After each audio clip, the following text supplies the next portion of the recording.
ഞാൻ എല്ലാവരെയും കൊതിപ്പിക്കുകയാണെന്നുള്ള ഒരു പേര് ദോഷമൊക്കെ ഇപ്പം നിലവിലുണ്ട്. എന്നാലും എനിക്കിതൊന്നും നിങ്ങളോട് പങ്കുവയ്ക്കാതിരിക്കാൻ പറ്റുന്നില്ല എൻ്റെ പ്രിയങ്ങളെ. ഇന്നും കിട്ടി കുറച്ച് നാട്ടുമാങ്ങ. അതിൽ നിന്ന് കുറച്ചെടുത്ത് ഞാൻ തൊട്ടടുത്ത ബേക്കറിലോട്ട് വന്നതാണ്. നമ്മുടെ ഓസിൻ ഭായി അവിടെ ബിസിയാണ്. മാംഗോ ജ്യൂസ് അടിച്ചു തരാൻ നമ്മൾ പറഞ്ഞു നോക്കിയതാട്ടോ. ഓക്കെ പറഞ്ഞിട്ടുണ്ട്.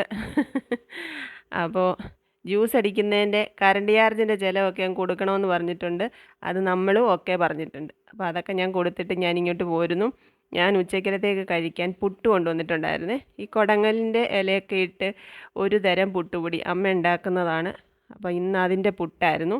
അതുകൊണ്ടാണ് ഞാൻ വന്നത്. അപ്പോൾ എപ്പോഴൊക്കെയോ ഒരു വീഡിയോയിൽ ഞാൻ കണ്ടായിരുന്നു പഴുത്ത മാങ്ങയും പുട്ടും കൂടെ ഉള്ള ഒരു കോമ്പിനേഷൻ. അപ്പോൾ ഇത് അതുപോലെ ചെത്തിയെടുത്തില്ല, ഞാൻ ഇങ്ങനെ തന്നെ എടുത്തു.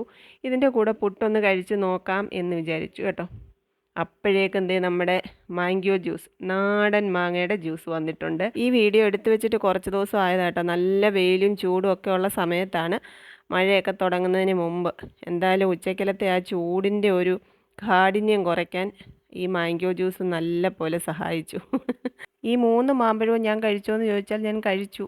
വേണമെങ്കിൽ ഇനിയും ഞാൻ കഴിക്കും. അത്രയ്ക്കും എനിക്ക് മടുപ്പില്ലാത്തൊരു സാധനമാണ് ഈ പഴുത്ത മാങ്ങ കേട്ടോ. അപ്പോൾ അതും കഴിച്ച് ജ്യൂസും കുടിച്ച് ഒരു ദിവസത്തേക്ക് വയറ് ഫുള്ളായിരുന്നു.